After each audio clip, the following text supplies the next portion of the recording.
La realidad que percibes es apenas una fina costra de hielo sobre un océano de ausencias que no podemos nombrar sin sentir escalofríos. Esta noche nos adentraremos en el delirio de las bestias rectangulares de Inglaterra y el sueño inquietante de los campesinos rusos. Buscaremos el continente que la geología niega y seguiremos el rastro de pólvora de forajidos que burlaron a la tumba antes de perdernos en la desaparición colosal de un genio que se volvió invisible. Si crees que el mundo es un lugar ordenado, es porque no has tenido el valor de mirar debajo de las sábanas de la historia. Te desafío a que sostengas la mirada ante lo indescifrable sin parpadear. Pero ten cuidado, porque entre estas crónicas de sombras existe un secreto prohibido, una conexión que une a cada uno de estos desaparecidos y que solo te revelaré cuando el último eco de este relato se haya extinguido. El enigma de las bestias rectangulares. En los albores de la Revolución Industrial, cuando el humo denso de las primeras chimeneas empezaba a asfixiar el cielo de la vieja Inglaterra y el pulso del mundo se aceleraba hacia un futuro de acero, las paredes de los salones más aristocráticos de Londres comenzaron a exhibir un espectáculo visual que hoy nos resulta profundamente inquietante.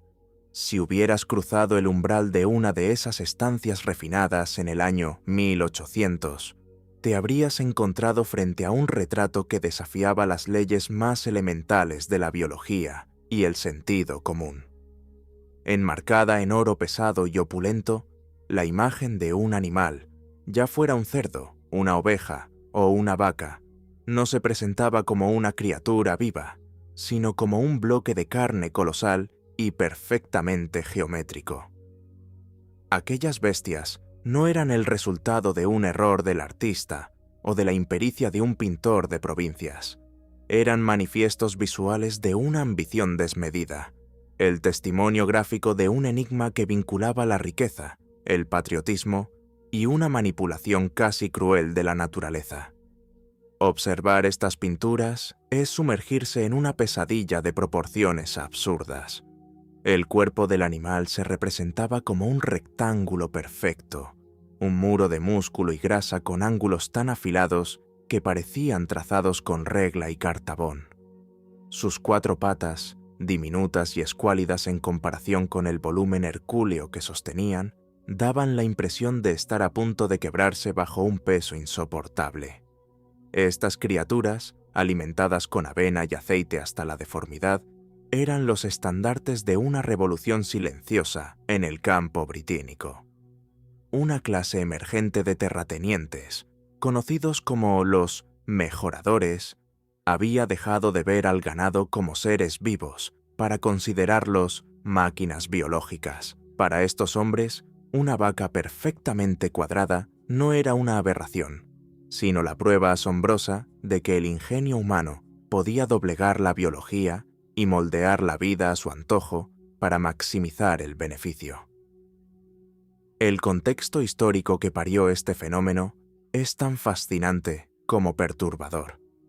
Mientras las ciudades industriales explotaban en población, la demanda de alimentos se volvió voraz. Los mejoradores se convirtieron en alquimistas de la carne, científicos obsesionados con la cría selectiva que buscaban el máximo rendimiento en el menor tiempo posible. Sin embargo, había una razón económica mucho más fría y calculada detrás de esa predilección por la grasa extrema. En un mundo que aún no conocía la luz eléctrica ni los lubricantes sintéticos, la grasa animal, especialmente el sebo, era un recurso industrial crítico. Con ella se fabricaban las velas que iluminaban cada hogar y la grasa esencial que permitía que las pesadas máquinas de las fábricas no se detuvieran por la fricción. El sebo de un solo animal de premio podía valer, en ocasiones, significativamente más que toda su carne. La silueta rectangular era, por tanto, un código visual.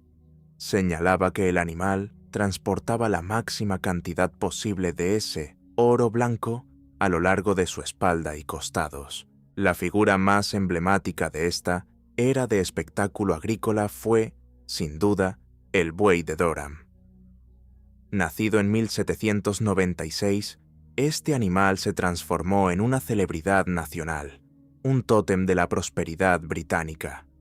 Su propietario, un showman llamado John Day, comprendió que el público estaba sediento de maravillas y construyó un carruaje personalizado para trasladar a la bestia de casi 1.500 kilogramos por todo el reino.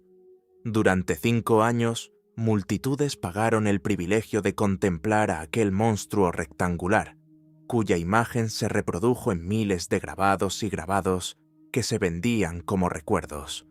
Incluso se fabricaron vajillas con el retrato del buey de Durham, permitiendo que las familias comieran sus alimentos sobre la efigie de una montaña de carne industrializada. Era el triunfo del hombre sobre la naturaleza, elevado a la categoría de icono pop. Pero si el buey de Durham era una leyenda, la novilla de Craven, nacida en 1807, fue la culminación de este delirio geométrico. Alimentada de forma implacable en una finca de Yorkshire, alcanzó proporciones que rozaban lo indescifrable. Pesaba más de 1.800 kilogramos y era tan ancha que sus dueños tuvieron que duplicar el tamaño de la entrada de su establo para que pudiera entrar y salir. Su viaje hacia Londres fue una procesión agónica. Debido a su inmenso volumen y la fragilidad de sus extremidades, tardó 73 días en completar un trayecto que un caminante normal habría hecho en una fracción de ese tiempo. La novilla de Craven era una maravilla física, pero también un recordatorio silencioso del destino de los desaparecidos bajo la presión de la ingeniería biológica, la salud del ser vivo sacrificada en el altar de la estética del beneficio. La densidad narrativa de estas pinturas revela un misterio social profundo. Al retratar a estas bestias como castillos de carne, los artistas no buscaban el realismo, sino la adulación del propietario. Un cuadro de un cerdo rectangular colgado en el salón de una mansión funcionaba como un trofeo de caza, pero uno donde la presa había sido creada en el laboratorio de la cría selectiva. Era una forma de anunciar al mundo que el propietario era un patriota que contribuía a la seguridad alimentaria de la nación en tiempos de guerra. Algunos animales incluso recibieron nombres como Patriota, vinculando la devoción a la corona con la capacidad de producir un animal que pareciera un bloque de construcción. No obstante, tras el brillo de los marcos dorados y la fascinación de las ferias, se ocultaba una realidad perturbadora. Estos animales mejorados vivían en un estado de letargo y dolor constante. Sus cuerpos, diseñados por el hombre para ser contenedores de grasa, superaban con creces la resistencia de su estructura ósea. La brevedad de sus vidas era la consecuencia directa del esfuerzo fisiológico al que eran sometidos. Las pinturas capturan un momento de triunfo, pero también registran un periodo de sufrimiento profundo que se justificaba bajo el nombre del progreso. Eran monumentos vivientes a la ambición, pilares de grasa que sostenían la economía de un imperio que se negaba a ver el horror detrás de la belleza de la simetría perfecta. A medida que avanzaba el siglo XIX, la moda de los animales rectangulares comenzó a desvanecerse. La ciencia agrícola se volvió más sofisticada y los criadores empezaron a priorizar la calidad de la fibra muscular y la eficiencia alimentaria sobre el volumen visual bruto. El mundo del arte también giró hacia un naturalismo más honesto, dejando atrás los retratos idealizados de los pintores itinerantes. Sin embargo, esas imágenes permanecen como un recordatorio colosal de una época en la que la humanidad creyó que podía rediseñar la vida misma para que encajara en un marco de madera. Aquellas bestias geométricas, con su mirada perdida y sus cuerpos imposibles, son el eco de una ambición que hoy nos susurra desde el pasado sobre los peligros de jugar a ser dioses con el tejido de la existencia. Esa misma fragilidad de la vida llevada al extremo por la necesidad y el hambre, nos conduce ahora de las mansiones inglesas a los rincones más oscuros y gélidos del este. Porque, si en Inglaterra el hombre moldeaba a las bestias para sobrevivir al invierno de la industria, en las vastas llanuras de la Rusia zarista, eran los propios hombres quienes, según cuentan las crónicas, aprendieron a moldear su propio tiempo biológico para no ser devorados por el frío. De las montañas de carne que alimentaban ciudades, nos trasladamos a un silencio aún más profundo, uno que devora no el espacio, sino el tiempo mismo en el corazón del invierno ruso. Lotezka, el letargo de las estepas rusas, en la región gélida de Pskov, donde el mapa de la Rusia noroccidental se desvanece bajo un manto de blanco absoluto, el invierno no es simplemente una estación, es una sentencia de aislamiento y silencio sepulcral. A finales del siglo XIX, cuando el viento del Ártico aullaba entre los troncos de los bosques de abedules, las aldeas campesinas parecían transformarse en necrópolis de madera bajo la nieve. Pero en el interior de aquellas cabañas rudimentarias, conocidas como isbas, no reinaba la muerte, sino un fenómeno inquietante que desafiaba la lógica del esfuerzo humano. Allí, mientras el termómetro caía a profundidades abismales, familias enteras se entregaban a una práctica que la prensa internacional de 1900 calificaría como un enigma biológico sin precedentes: la lotezka, el sueño profundo de los desesperados. Este relato, que cautivó y horrorizó a las mentes más brillantes de la época, tiene su epicentro en un informe publicado por el prestigioso British Medical Journal en el cambio de siglo. El documento describía una estrategia de supervivencia tan asombrosa como aterradora. Ante la escasez crónica de recursos y la amenaza recurrente del hambre, los campesinos de Pskov habían desarrollado la capacidad de entrar en un estado de hibernación humana inducida. Al caer la primera nevada de noviembre, el ritmo de la aldea se detenía por completo. No había humo en las chimeneas, ni huellas en los patios, ni el eco de hachas cortando leña. El mundo exterior moría, y los habitantes se retiraban al corazón térmico de sus hogares para esperar, en un letargo indescifrable, la llegada de la primavera. La vida, o lo que quedaba de ella, se concentraba en torno a la pech, la colosal estufa de mampostería que dominaba el centro de la isba. Esta estructura de piedra y ladrillo no era solo una fuente de calor, sino el altar donde se sacrificaba la consciencia para preservar la existencia. Los miembros de la familia se acomodaban sobre la superficie plana de la estufa o en plataformas de madera adyacentes, buscando el último vestigio de calor residual. En esa penumbra densa, el aire se volvía pesado con el olor de la resina vieja y el sudor rancio de cuerpos apiñados bajo pieles de animales curtidas. El silencio solo se rompía por una respiración rítmica y lenta, un coro de pulmones que operaban al mínimo esfuerzo, consumiendo apenas el oxígeno necesario para que el pulso no se extinguiera del todo. El flujo de trabajo de esta supervivencia era mínimo y mecánico. Una vez al día, los durmientes se despertaban brevemente, emergiendo de las profundidades de su pesadilla blanca para consumir una única pieza de pan endurecido, humedecida en agua. Era una dieta de miseria, diseñada para mantener el motor biológico al ralentí. Los turnos para mantener el fuego eran breves y lúgubres.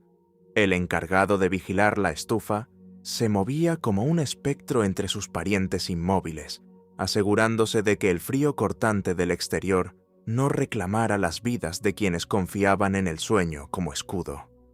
No había conversaciones, ni planes, ni esperanzas, solo la espera animal de que el sol volviera a calentar la tierra impenetrable.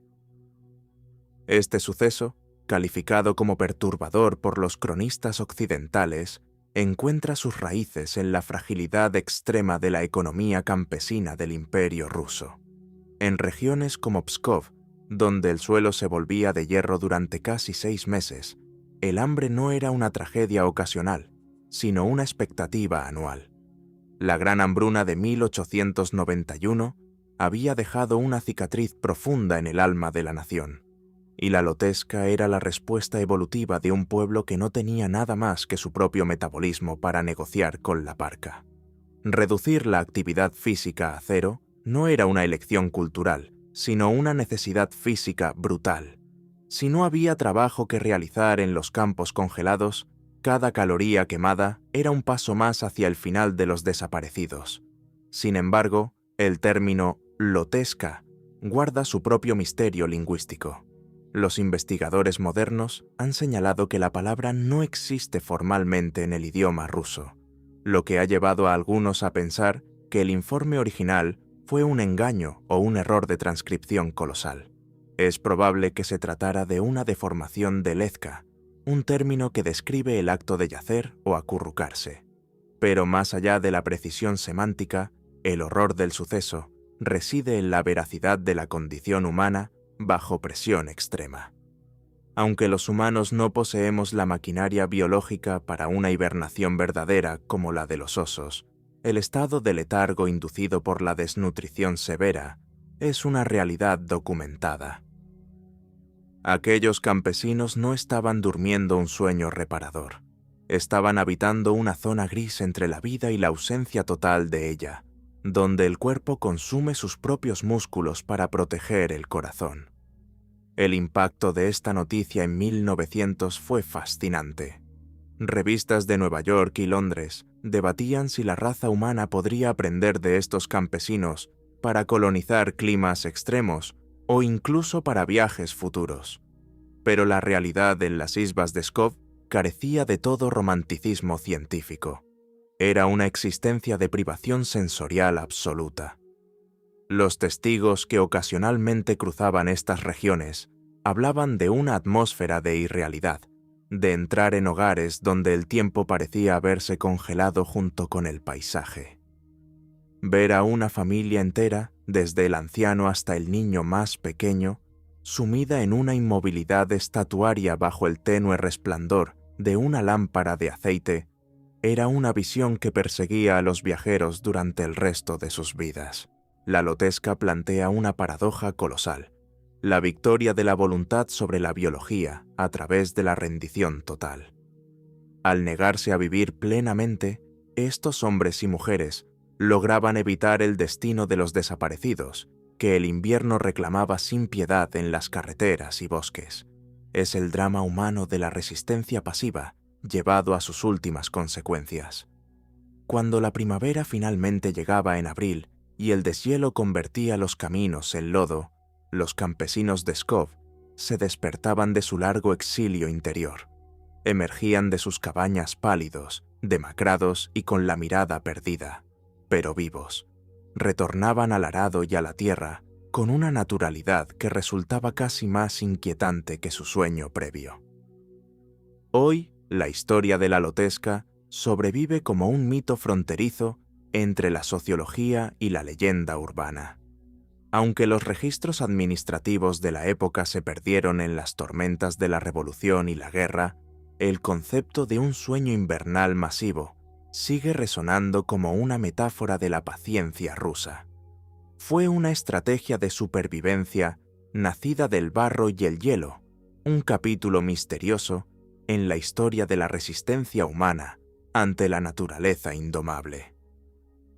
Aquellos que se hundían en la piedra de sus estufas no buscaban la gloria ni el conocimiento, sino simplemente burlar a la muerte mediante la imitación de su propia quietud. Pero mientras en las estepas rusas los hombres se ocultaban del mundo para sobrevivir, en los despachos de la ciencia victoriana otros buscaban continentes enteros que se habían ocultado de la vista humana bajo el peso de los océanos. El sueño de los campesinos era un refugio temporal, pero el sueño de los geógrafos y místicos era un territorio perdido que prometía explicar el origen de nuestra propia especie.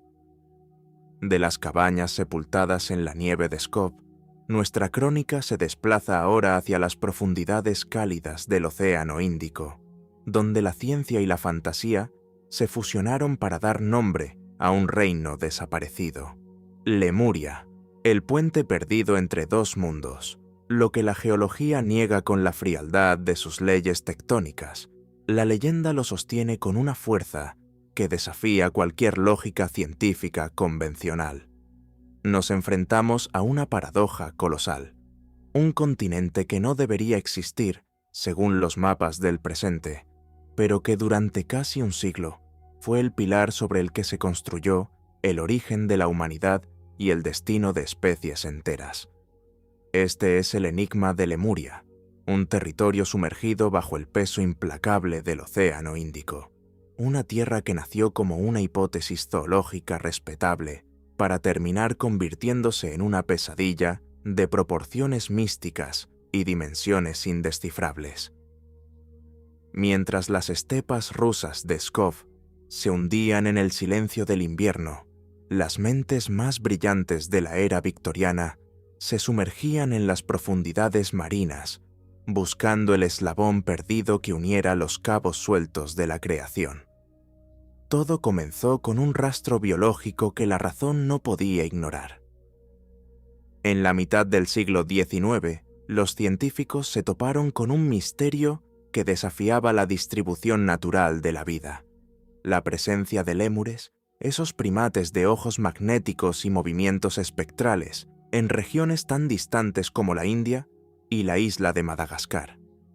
Lo inquietante no era solo su existencia, sino la ausencia total de rastros de estas criaturas en las tierras intermedias de África o el Medio Oriente. En un mundo que aún no comprendía el movimiento de las placas tectónicas, esta desconexión era una herida abierta en la lógica científica. Fue entonces cuando, en 1864, el zoólogo británico Philip Lutley Sclater propuso una solución tan elegante como fascinante. Debió existir un continente inmenso, un puente de tierra sólido que conectara la India con Madagascar, permitiendo que la vida fluyera libremente antes de ser reclamado por el abismo. Él lo llamó Lemuria, bautizando un reino de sombras con el nombre de sus habitantes más pequeños. La idea de Sclater no fue recibida como una fantasía, sino como un avance brillante. En la Inglaterra de Dickens y Darwin, la propuesta de puentes terrestres hundidos era una herramienta respetable para explicar las anomalías de la naturaleza. Sin embargo, lo que comenzó como un trazado en un mapa zoológico pronto sufrió una transformación perturbadora. Ernst Haeckel, el eminente biólogo alemán y defensor feroz de la evolución, vio en Lemuria algo mucho más trascendental que un simple corredor para primates. En su obsesión por encontrar el eslabón perdido, Haeckel propuso en 1876 que Lemuria no era solo un puente para lémurs, sino la cuna misma de la humanidad. En sus mapas, este continente sumergido figuraba como el Edén, el punto de origen desde donde las diversas razas humanas habrían migrado para poblar el globo. Si no podíamos encontrar los restos de nuestros ancestros en la tierra firme, argumentaba Haeckel con una lógica asombrosa, era simplemente porque el registro de nuestra infancia como especie yacía en el fondo de un océano impenetrable. Con el sello de aprobación de la ciencia académica, Lemuria dejó de ser un nicho biológico para transformarse en un mito de masas. Pero el giro más radical y misterioso estaba por llegar de la mano de una de las figuras más enigmáticas del siglo XIX, Elena Petrovna Blavatsky. La fundadora de la Sociedad Teosófica tomó los fragmentos de la hipótesis científica y los reconstruyó en una cosmogonía que rozaba lo delirante. En su obra monumental, La doctrina secreta, Blavatsky afirmó que los habitantes de Lemuria no eran antepasados comunes, sino una raza raíz de gigantes que medían entre 4 y 5 metros de altura. Estas criaturas eran andróginas, ponían huevos y poseían un tercer ojo en la parte posterior de la cabeza que les otorgaba facultades psíquicas colosales. Para los teósofos, la historia de Lemuria no se encontraba en los fósiles, sino en los registros akáshicos, una memoria astral que solo los iniciados podían consultar. De este modo, Lemuria se blindó contra cualquier refutación futura. Ya no era una reclamación geológica, sino un artículo de fe indescifrable. Imagina por un momento ese escenario, un continente de extensiones titánicas, cubierto de selvas densas y montañas que hoy son montes submarinos, habitado por seres que desafiaban toda comprensión humana. Imagina el frío del abismo, reclamando ciudad tras ciudad, mientras la Tierra se fragmentaba bajo el empuje de fuerzas que la ciencia de la época no alcanzaba a nombrar. La caída de Lemuria se describía como un cataclismo de fuego y agua que duró milenios, una agonía lenta que terminó por borrar cualquier huella física, dejando solo el eco de su existencia en los ojos de los lémures de Madagascar y en las leyendas de los pueblos del sur de la India, que aún hablan del Kumari Kandam, una tierra perdida donde floreció una civilización perfecta. Sin embargo, la realidad científica acabó por alcanzar al mito, ofreciendo una respuesta igual de asombrosa, pero desprovista de gigantes psíquicos. El descubrimiento de la deriva continental y la tectónica de placas en el siglo XX reveló que Sclater tenía razón en su observación, pero erraba en su mecanismo. Madagascar e India estuvieron, efectivamente, unidas hace unos 80 millones de años como parte del supercontinente Gondwana, pero no se hundieron, se separaron. La brecha temporal era el verdadero misterio. La ruptura de los continentes ocurrió millones de años antes de que el primer lémur o cualquier otro primate evolucionara sobre la faz de la Tierra. El rompecabezas de los lémures no se resolvió con puentes de tierra, sino con una proeza biológica casi increíble. Se cree que un pequeño grupo de ancestros fue arrastrado al mar desde África en balsas de vegetación durante una tormenta colosal, sobreviviendo por una probabilidad de 1 entre 1000 millones hasta desembarcar en el santuario aislado de Madagascar. A pesar de que la ciencia moderna ha enterrado la existencia física de Lemuria bajo el concepto de Gondwana, el nombre sigue resonando en los márgenes de la historia. Es el recordatorio de un tiempo en el que la humanidad necesitaba llenar los vacíos de su conocimiento con continentes de ensueño y civilizaciones perdidas. Lemuria es el símbolo de nuestra resistencia a aceptar el azar ciego de la evolución y nuestra preferencia por las narrativas de orígenes sagrados. Hoy, lo que queda de aquel enigma no son huesos gigantes ni templos de coral, sino la fascinación por lo que se oculta bajo las olas, en ese silencio azul donde la presión del agua borra los pecados y las glorias de los mundos que pudieron ser. Pero mientras los continentes se fragmentan y se hunden en el olvido del tiempo geológico, hay hombres que se niegan a ser borrados por la historia, individuos que convierten su propia desaparición en un arte de sombras y pólvora. De los abismos del Océano Índico y las tierras perdidas de la prehistoria, nuestra crónica galopa ahora hacia los desiertos polvorientos del viejo oeste. Allí, entre el humo de los revólveres y el eco de las espuelas, un joven forajido desafió a la muerte con la misma tenacidad con la que Lemuria desafió a los mapas, dejando tras de sí un rastro de sangre y una pregunta que aún resuena en las cantinas de Nuevo México: el eterno retorno de Billy the Kid. Imagina el frío del acero contra la palma sudorosa, el peso de un revólver que se siente como el único ancla en un mundo que se desmorona bajo el peso de la traición y la pólvora. Imagina el silencio espeso de una noche de verano en Nuevo México, donde el aire no corre y el olor a polvo y sudor de caballo se mezcla con el aroma metálico de la sangre que está a punto de ser derramada. Estás en la oscuridad de una habitación en Fort Sumner, el 14 de julio de 1881. No hay luz de luna que penetre los gruesos muros de adobe de la casa de Pete Maxwell. Solo escuchas tu propia respiración, entrecortada y febril, y el crujido casi imperceptible de unas botas sobre la madera reseca. En ese vacío absoluto, la historia de uno de los forajidos más icónicos del viejo oeste está a punto de sellarse con fuego, o quizás a punto de transformarse en un enigma que ni el tiempo ni la tierra podrán devorar por completo. Aquel joven que el mundo conoció como Billy the Kid, pero que nació bajo el nombre de Henry McCarthy en los barrios bajos de Nueva York, era una paradoja viviente. No era el gigante de hombros anchos que la ficción nos ha vendido. Era un muchacho de contextura ligera, casi frágil, con una sonrisa desarmante y una mirada que podía pasar de la alegría infantil a una frialdad perturbadora en un latido. Se decía que amaba cantar, que bailaba con las jóvenes locales en perfecto español y que poseía un carisma que le permitía deslizarse por las fronteras de la ley con la elegancia de una sombra. Sin embargo, tras esa fachada de amabilidad, residía un temperamento letal, forjado en la brutalidad de la guerra del condado de Lincoln, un conflicto que no fue una simple pelea de vaqueros, sino una carnicería sistemática por el control del territorio. El Kid no eligió la infamia por vocación, sino por una lealtad que se convirtió en su propia sentencia de muerte.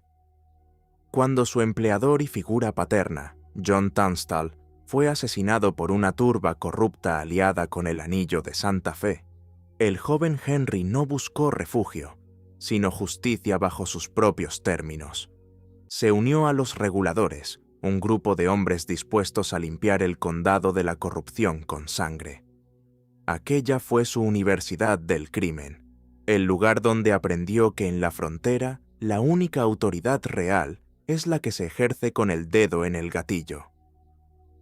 Tras meses de persecución, emboscadas y el estruendo constante de las carabinas Winchester, el joven McCarthy, ahora bajo el alias de William Bonney, se convirtió en el hombre más buscado de Nuevo México, una leyenda viviente que desafiaba al gobernador y a toda la maquinaria del estado. La noche en la casa de Pete Maxwell fue el escenario de su supuesta caída. El sheriff Pat Garrett, un hombre que conocía al Kid desde sus días de juego y bebida, acechaba en las sombras de la alcoba de Maxwell. Según el relato oficial, el Kid entró descalzo, con un cuchillo de carnicero en la mano, buscando un poco de carne para saciar el hambre nocturna. Al detectar una presencia extraña en la oscuridad, preguntó 2 veces: «¿Quién es? ¿Quién es?». La respuesta no llegó en palabras, sino en 2 fogonazos que rasgaron la negrura. Una bala atravesó el pecho del joven, justo encima del corazón, apagando el brillo de sus ojos azules y sumergiendo su cuerpo en el silencio definitivo. O al menos, eso es lo que Garrett necesitaba que el mundo creyera para cobrar la recompensa de $500 y cimentar su propia fama como el hombre que domó al forajido indomable. Sin embargo, desde el momento en que se certificó el final de su aliento, las dudas comenzaron a brotar como maleza en el desierto. Los mismos ayudantes de Garrett, que esperaban fuera en el porche, admitieron inicialmente su escepticismo sobre si el hombre que yacía en el suelo era realmente el famoso forajido. El destino de los desaparecidos en el viejo oeste solía ser un agujero sin nombre en la tierra, pero en el caso del Kid, la falta de una identificación clara y la rapidez con la que se dispuso de sus restos generaron un misterio que se negaba a morir. ¿Cómo era posible que el fugitivo más astuto del territorio, aquel que se había escapado de una celda de máxima seguridad, matando a 2 guardias con una audacia asombrosa, se hubiera dejado emboscar de forma tan torpe? Décadas más tarde, cuando el polvo de la frontera parecía haberse asentado, la sombra de Billy the Kid volvió a proyectarse sobre la historia. En 1948, un anciano llamado Brashy Bill Roberts surgió de la oscuridad de un pequeño pueblo en Texas, afirmando ser el verdadero William Bonney. No era una simple fanfarronería de anciano. Roberts poseía un conocimiento íntimo y fascinante de los eventos de Lincoln, detalles que solo alguien que hubiera estado allí bajo el fuego cruzado podría recordar. Mostró al investigador William Morrison un cuerpo marcado por 26 cicatrices de balas y cuchilladas, cada una narrando una batalla olvidada. Bruce y Bill afirmaba que Garrett había matado a otro hombre aquella noche, un tal Billy Barlow, y que él mismo había escapado a México, sirviendo después como explorador y jinete en espectáculos de circo, ocultando su verdadera identidad bajo una serie de seudónimos. Aunque los historiadores oficiales rechazan la versión de Bradshaw y Bill, señalando inconsistencias en las fechas de su Biblia familiar, la duda persiste. Otros apuntan a John Miller, un granjero de Arizona que murió en 1937 y cuyos allegados juraban, en sus momentos de embriaguez, que era el mismísimo Kidd. Miller, a diferencia de Roberts, hablaba un español nativo y poseía una habilidad colosal para zafarse de las esposas, una de las marcas registradas de Henry McCarthy. El enigma se vuelve aún más espeso cuando se analizan los esfuerzos fallidos por exhumar los restos de ambos hombres y realizar comparaciones de ADN con la tumba de la madre del Kidd. La resistencia de las autoridades locales a permitir estas pruebas sugiere que, quizás, hay verdades que prefieren mantenerse sepultadas bajo el peso de la tradición y el turismo. La historia de Bill y de Kidd es la pesadilla de los cronistas que buscan certezas. Es un relato de traición, de una juventud perdida en la violencia y de una identidad que se fragmentó en 1000 pedazos tras los disparos en la oscuridad. Ya sea que su vida terminara en el suelo de adobe de Fort Sumner o que viviera hasta la vejez bajo el sol de Texas, lo cierto es que su figura ha trascendido la realidad física para convertirse en un mito indescifrable.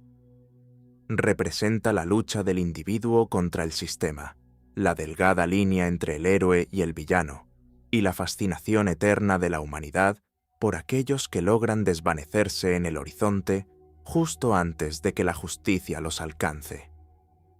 Aquel examen del destino que Pat Garrett firmó con sangre fue el inicio de una leyenda que todavía cabalga por los cañones de Nuevo México. El Kidd es el fantasma que susurra en las ráfagas de viento, el recordatorio de que la verdad es a menudo más esquiva que un fugitivo en la noche. Pero mientras el eco de sus disparos se apaga en la memoria colectiva, otros espectros aguardan su turno en los rincones más profundos del territorio. Billy no era el único hombre con una educación refinada y un corazón oscuro que vagaba por estas tierras. Mientras algunos forajidos buscaban la redención o la huida, otros se enfrentaban a un final mucho más solitario y cargado de una melancolía trágica bajo la sombra de los robles. Ese es el camino que nos lleva de la supuesta tumba de un joven rebelde a la quietud de un cañón en Arizona, donde otro caballero forajido decidió, o quizás fue obligado, a cerrar su propia cuenta con el destino. Del joven que bailaba en Nuevo México, nos movemos hacia la figura sombría de Johnny Ringo, cuyo final bajo 5 grandes robles constituye un pasaje aún más oscuro y desolado en la crónica de lo inexplicable. El silencio es el cómplice más fiel de lo inexplicable. Si sientes que la atmósfera se vuelve pesada y el enigma empieza a devorar tu lógica, deja tu testimonio en los comentarios y únete a esta hermandad de cronistas de lo sombrío suscribiéndote ahora. No permitas que la niebla te borre a ti también. El oscuro descanso de Johnny Ringo. Aquel sofocante julio de 1882, el aire en el cañón de West Turkey Creek, en el territorio de Arizona, pesaba como una losa de plomo sobre los hombros de cualquier viajero valiente o desesperado. El sol, una esfera de fuego implacable, devoraba la humedad de la tierra, dejando tras de sí un rastro de polvo fino y vegetación calcinada. Fue en este escenario de desolación donde James Yost, un humilde transportista de leña, tropezó con un enigma que habría de alimentar las pesadillas de los cronistas durante más de un siglo.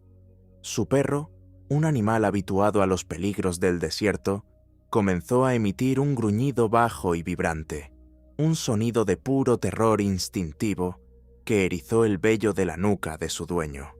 Siguiendo la mirada fija del animal, Jones divisó lo que en un principio le pareció un hombre entregado a un sueño profundo bajo la sombra de un grupo de 5 robles monumentales que crecían en un semicírculo perfecto, como si la naturaleza misma hubiera erigido un templo para proteger aquel descanso.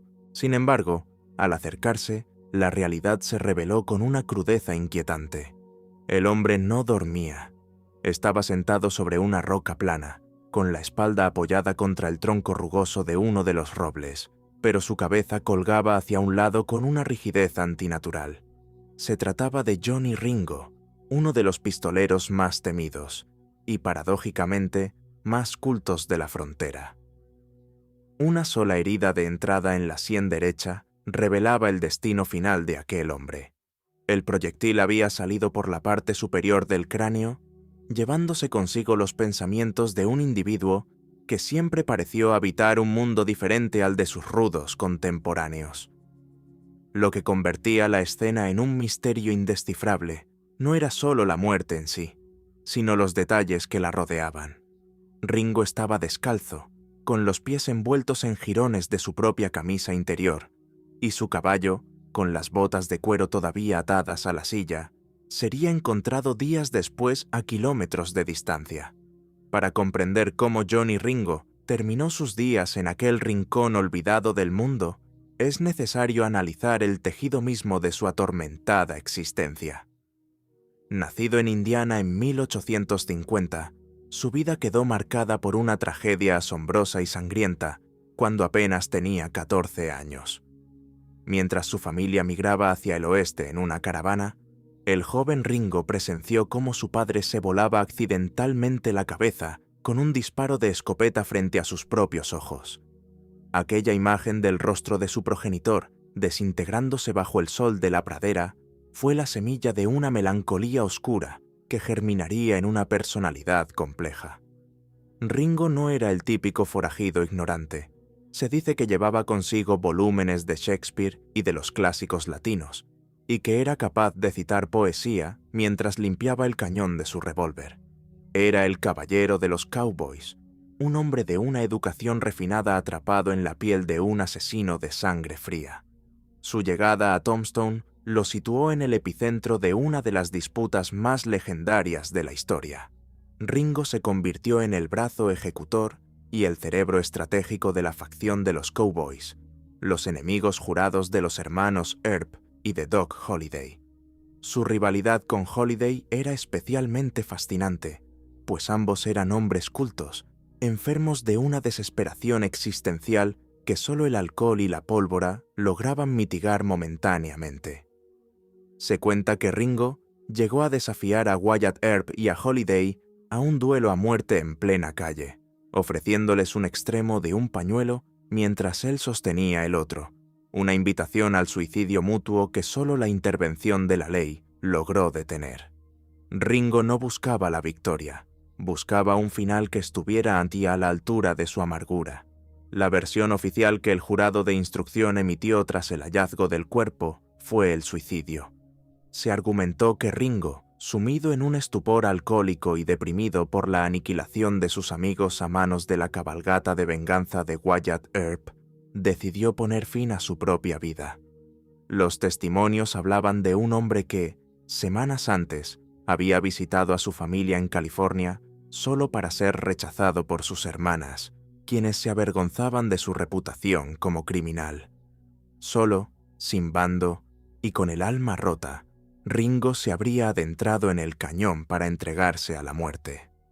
Sin embargo, los detalles físicos del suceso cuentan una historia mucho más perturbadora.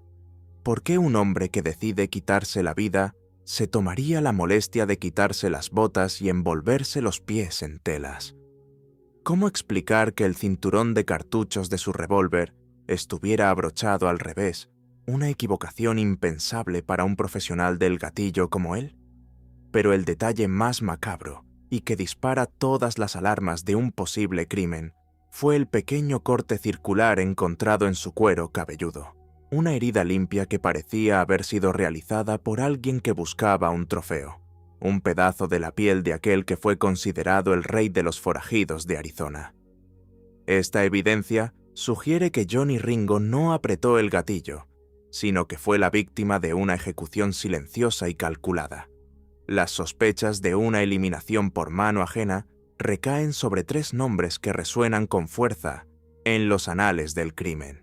El primero es Wyatt Earp, quien años después, en sus memorias idealizadas, afirmó haber regresado desde Colorado para cazar a Ringo en una última misión de justicia personal. No obstante, los registros oficiales sitúan a Earp a cientos de kilómetros de distancia en la fecha del suceso, lo que convierte su confesión en un ejercicio de vanidad y construcción de mito. El segundo sospechoso es un taur llamado Michael O'Rourke, conocido como Johnny Behind the Deuce, a quien Ringo había intentado linchar meses atrás. Se dice que O'Rourke acechó al pistolero durante días, esperando el momento en que el alcohol lo dejara vulnerable para cobrarse su deuda de odio. Sin embargo, la figura más inquietante en este rompecabezas es Buckskin, Frank Leslie, un explorador y barman de Tombstone con una inclinación colosal hacia la violencia gratuita. Leslie era un hombre pequeño pero letal, que presumía de sus habilidades como tirador y que se movía por los cañones con la agilidad de un lince. Billy Claiborne, un amigo cercano de Ringo, juró antes de expirar tras un tiroteo con Leslie que había visto a este último asesinar a Johnny Ringo a sangre fría. La teoría sostiene que Leslie encontró a Ringo en medio de un delirio alcohólico, lo despojó de sus botas como una forma de humillación final y le disparó mientras el sol de la tarde filtraba sus rayos entre las ramas de los robles. La pieza de cuero cabelludo habría sido el recuerdo que Leslie conservó de su victoria sobre el hombre más peligroso del territorio. El destino de los desaparecidos en la frontera a menudo quedaba envuelto en el polvo, pero el caso de Ringo se niega a ser sepultado. Su final bajo aquellos 5 robles es el epílogo perfecto para un hombre que vivió en los márgenes de la cordura y la civilización.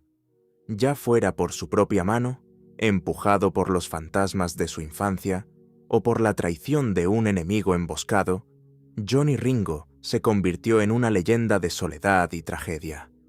Su descanso bajo la sombra de Turkey Creek es una pesadilla recurrente para quienes buscan la verdad en un territorio donde la realidad y el mito se funden bajo el calor del desierto. Aquella quietud absoluta que rodeó el cuerpo de Ringo es la misma que envuelve a otras figuras que prefirieron el olvido antes que la rendición.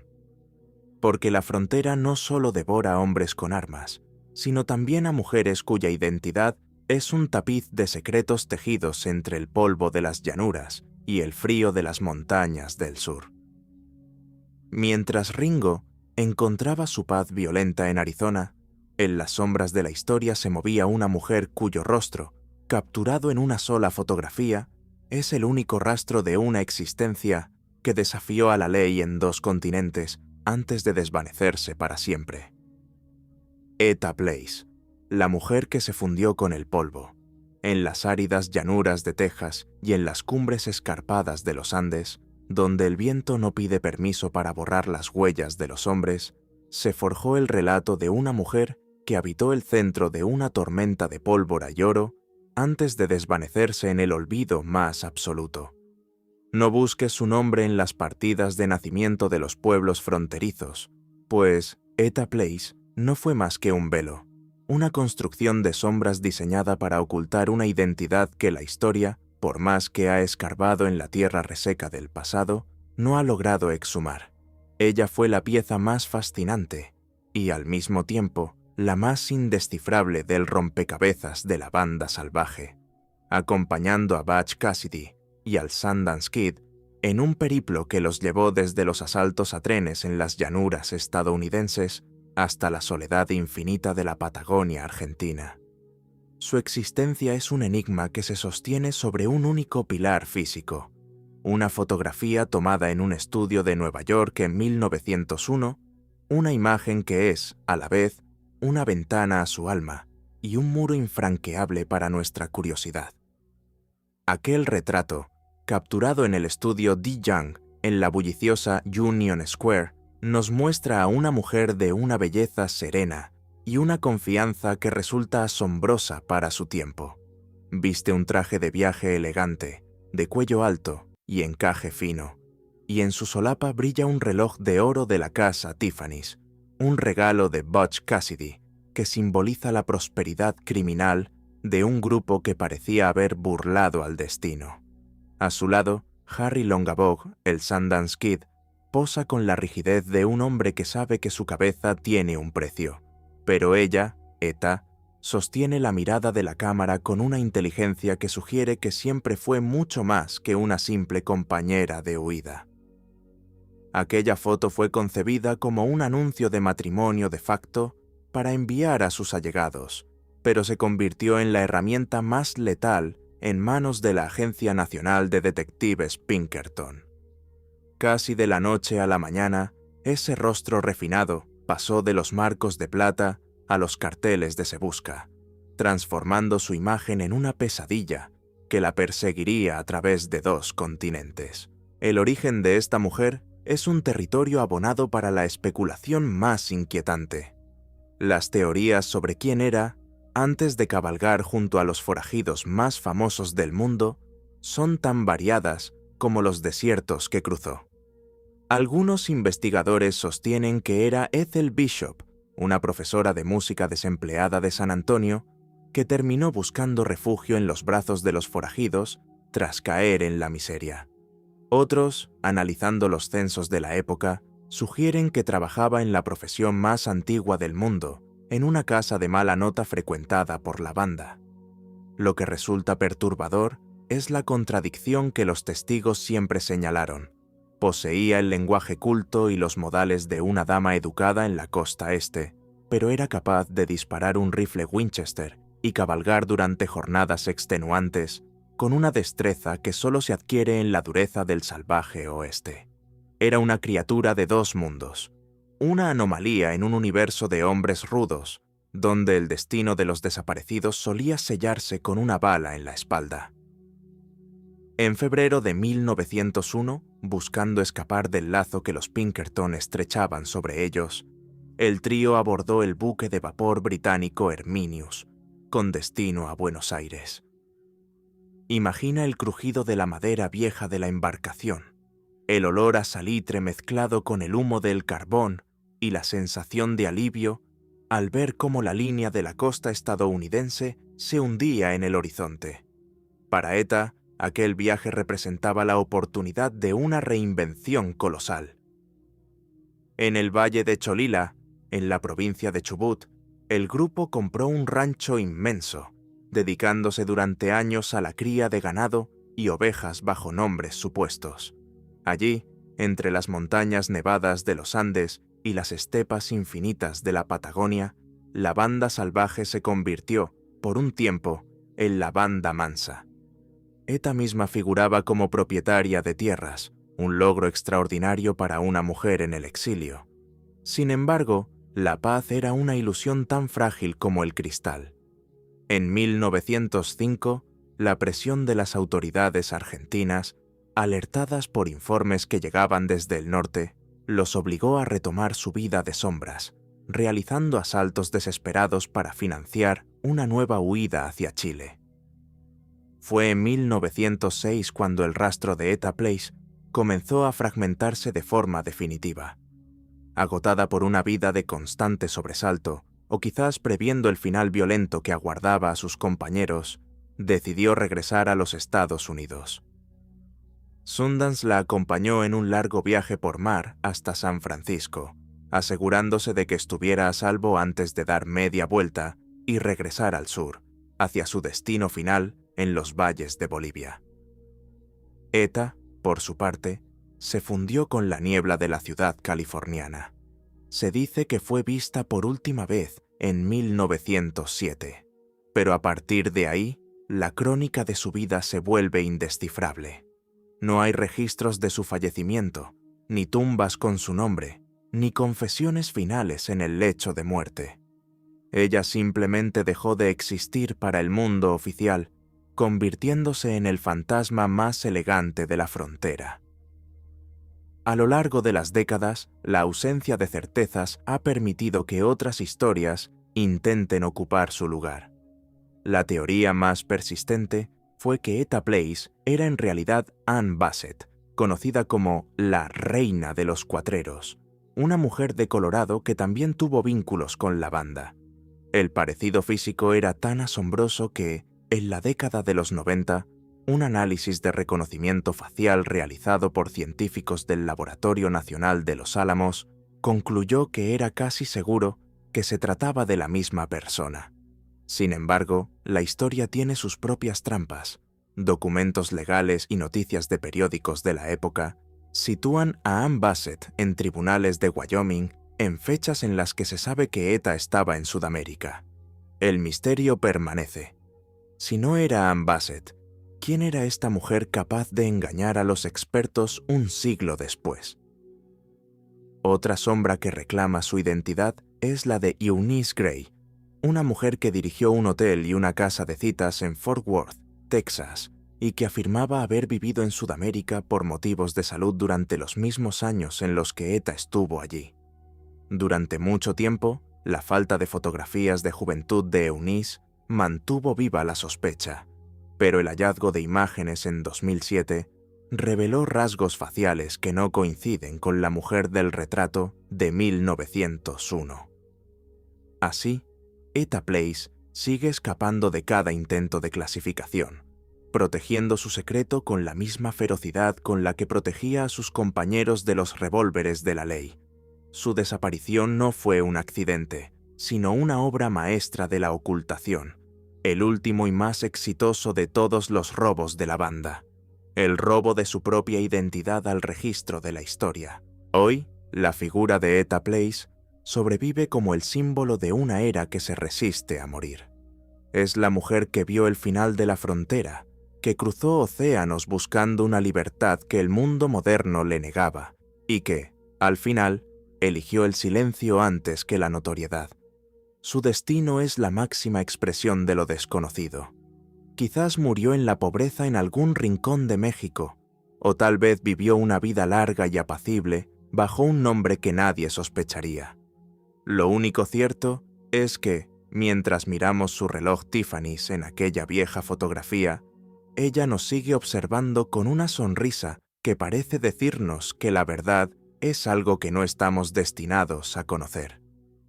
Ella es la arena que se escapa entre los dedos, el eco de un galope que se apaga en la distancia y la esencia misma de un enigma que no necesita resolución para ser eterno.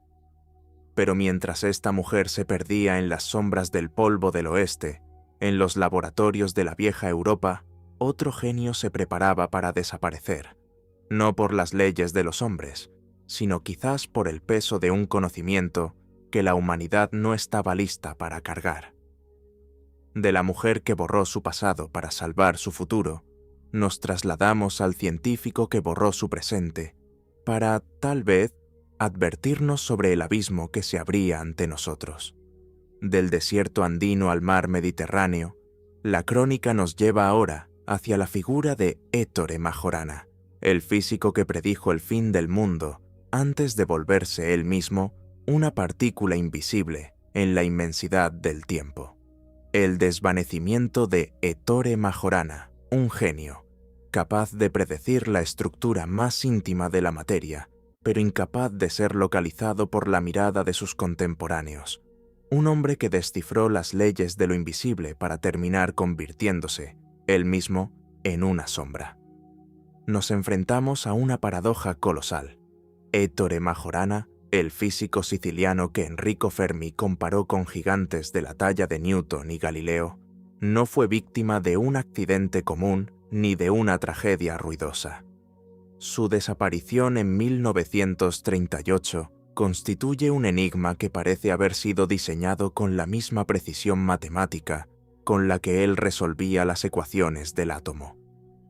Mientras el mundo se precipitaba hacia el abismo de la Segunda Guerra Mundial, este hombre de mirada sombría y manos manchadas de tiza decidió, simplemente, dejar de pertenecer a la realidad oficial, dejando tras de sí un rastro de cartas crípticas y un vacío que la ciencia aún no ha podido llenar. Nacido en Catania en 1906, en el seno de una familia de intelectuales sicilianos, Majorana mostró desde su infancia un talento que rozaba lo asombroso.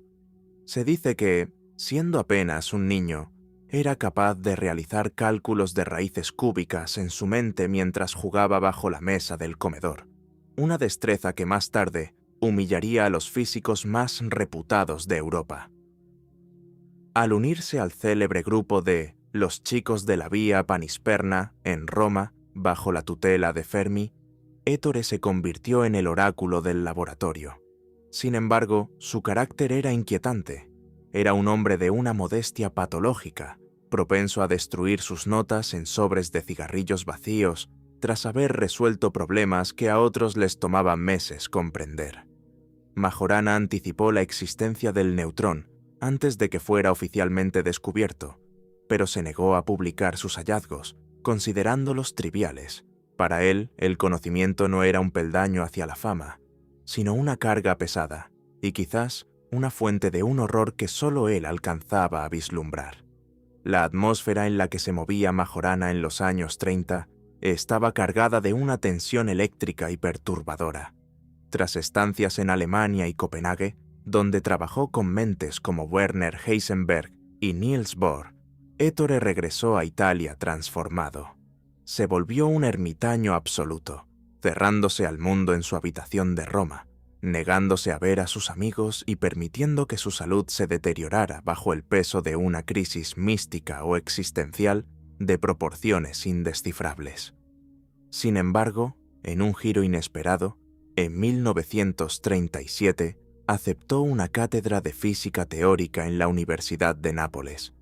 Aquellos que lo vieron dar clase recordaban a un hombre que parecía estar habitando un plano diferente, alguien que hablaba de las partículas subatómicas como si fueran fantasmas y que miraba a sus alumnos con una melancolía que sugería que conocía el final de la película antes de que empezara a rodarse. El clímax de esta pesadilla burocrática y personal ocurrió a finales de marzo de 1938. Majorana, en un acto de una frialdad calculada, retiró todos sus ahorros del banco y cobró sus sueldos atrasados, señales claras de que estaba poniendo orden en sus asuntos antes de un viaje sin retorno. El 25 de marzo abordó el vapor Sita de Palermo con destino a Sicilia. Antes de partir, envió una carta a su colega Antonio Carelli con palabras que hoy resuenan como un eco de ultratumba. He tomado una decisión que se ha vuelto inevitable. Pido disculpas por los problemas que mi repentina desaparición pueda causarte. Pero al llegar a Palermo, el misterio dio un giro aún más extraño. Envió un telegrama diciendo que el mar lo había rechazado y que regresaría a Nápoles al día siguiente. Compró un billete de vuelta y, según algunos testigos, fue visto a bordo del barco. Pero al atracar en el puerto, Ettore Majorana ya no estaba allí. Se había esfumado en el trayecto, volviéndose una partícula invisible en la inmensidad del mar Tirreno. La desaparición de un cerebro de tal magnitud no pasó desapercibida para el régimen de Mussolini. Se inició una búsqueda colosal, con agentes de la policía secreta rastreando cada monasterio, puerto y hospital de Italia. El propio Enrico Fermi, consciente de que su pupilo era el activo más valioso de la nación, apeló directamente al duce, afirmando que si Majorana había decidido desaparecer, su inteligencia era tal que nadie sería capaz de encontrarlo jamás. Esta frase ha alimentado durante décadas la teoría de que Ettore no huyó del mundo por locura, sino por una lucidez aterradora. Algunos creen que el físico previó el desarrollo de la bomba atómica y el uso destructivo que se le daría a su trabajo, optando por el exilio absoluto antes que participar en la creación de un arma capaz de incinerar la civilización. Era el genio huyendo del fuego que él mismo había ayudado a encender.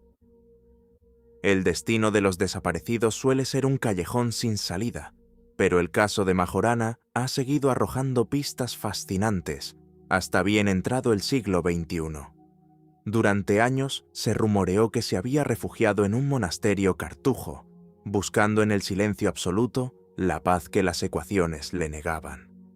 Otros juraban haberlo visto vagando por las calles de Nápoles como un mendigo que resolvía problemas matemáticos en los márgenes de los periódicos viejos. Pero la hipótesis más sólida surgió en Sudamérica. En 2011, la Fiscalía de Roma reabrió el caso tras la aparición de una fotografía tomada en Venezuela en 1955. En la imagen, un hombre conocido como Señor Vini muestra un parecido físico asombroso con el físico desaparecido. Los análisis de los rasgos faciales indicaron coincidencias estructurales que resultan difíciles de ignorar. Se especula que Majorana, bajo una identidad falsa, vivió una vida de quietud en Valencia, Venezuela, lejos de los laboratorios y de la sombra de la guerra. En 2015, las autoridades italianas cerraron oficialmente el expediente, concluyendo que Majorana probablemente sobrevivió y residió en el extranjero por voluntad propia. Pero esta resolución legal no disipa la bruma que rodea su figura. ¿Por qué un hombre en la cima de su carrera abandonaría todo para vivir en el anonimato? El destino de los desaparecidos como él no se mide en kilómetros, sino en la distancia que ponen entre su ser y su pasado. Ettore Majorana se convirtió en su propia partícula de Majorana, una entidad que es su propia antipartícula, existiendo y no existiendo al mismo tiempo en el tejido de la historia. Su ausencia es un recordatorio de que hay secretos que el alma humana prefiere llevarse a la tumba, o al menos al otro lado del océano. Hemos recorrido senderos donde la lógica se quiebra y donde el destino de los desaparecidos parece ser el único lenguaje que el tiempo no ha podido traducir. Al final, todos somos sombras proyectadas sobre una pared que se desmorona. Joseph Force Crater, Eta Place o Ettore Majorana no se fueron a ningún lugar que no esté ya dentro de nuestros propios miedos. La posibilidad de ser olvidados, de ser un misterio sin resolver en un mundo que exige respuestas inmediatas. El secreto prohibido que prometí revelarte es este. Ninguno de ellos huyó de la ley o de la ciencia. Todos huyeron de la pesadilla de ser predecibles. Encontraron en la ausencia la única libertad que la realidad les negaba. Ahora, haz que tu presencia cuente antes de que el vacío te reclame. Suscríbete a este canal de inmediato y mantén encendida la llama de lo fascinante. Mañana, el desaparecido podría ser tú.